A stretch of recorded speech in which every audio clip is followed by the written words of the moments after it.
Now it's time for some movie stars. A movie, Me and Orson Welles, is a coming-of-age film surrounding Orson Welles' groundbreaking 1937 stage production of Shakespeare's Julius Caesar.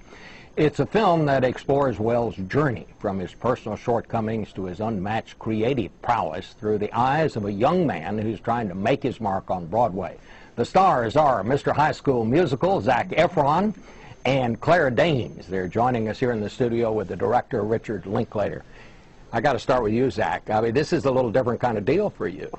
Yeah, absolutely. As an actor, I'm constantly looking for ways to branch out and try different things, and without it seeming arbitrary or not really being motivated. And this was the perfect project for me. Rick, sort of came and talked to me about this role, and it was everything that I was looking for. Well, I got to say, Rick, I love the plot. I mean, summarize it for us. Oh, it's a great story. A high school kid from New Jersey comes into New York City, loves the theater, and just kind of lucks into a part in Orson Welles. It's the first Mercury Theater production, so it's November 1937, and he just lucks into this small part in this groundbreaking play. But Claire, see it through his eyes. Your character is a character. Yeah, no. Well, I play Orson's girl Friday, which was really great fun. And she's really sassy and ambitious and full of confidence. And but she doesn't quite realize what a kid she is. So that was kind of fun. And this is a little different for you too. Well, yeah, it is. But it was great. I mean, it was just a dream to work with Rick, whose work I'd admired for so many years, and Zac is incredible, which is widely recognized by many people now. But many of whom are not as tall as this table. But both big and little get why he's great. So no, it was we were an incredible company, and and we had. But what I love about this plot, Orson Welles, the character, sets you up with a date with him. Because he's trying to get him fired out of the show. I find myself in a curious triangle there. I'm sort of caught in a love triangle with her and Orson Welles. It's a bit. But you fall in love. Yeah, so I of course fall for Claire's character. Yeah. And then you tell him, sorry. Well, I mean, She warned you.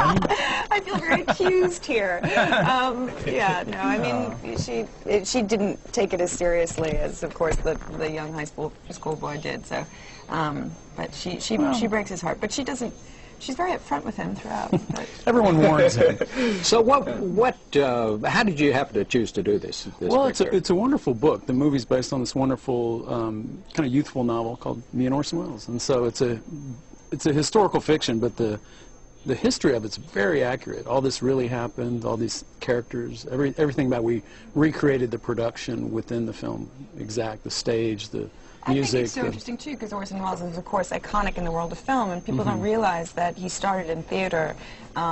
So that's just kind of. If you're my age, you actually remember those old radio dramas that he did, and the War on the Worlds and all that. But I wonder, Zac, do you think some of your fans, and Claire, your fans, are going to remember who Orson Welles is?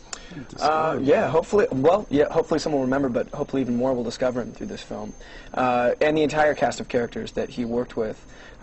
He was an absolute genius and an American, theater icon. So hopefully they'll learn a bit about him, and they'll learn that he's more than just a guy who sold wine. Yeah, before his time. This is the young Welles. Our generation would remember that, Right. So. Well, Welles is only 22 here. He still has to conquer radio and film.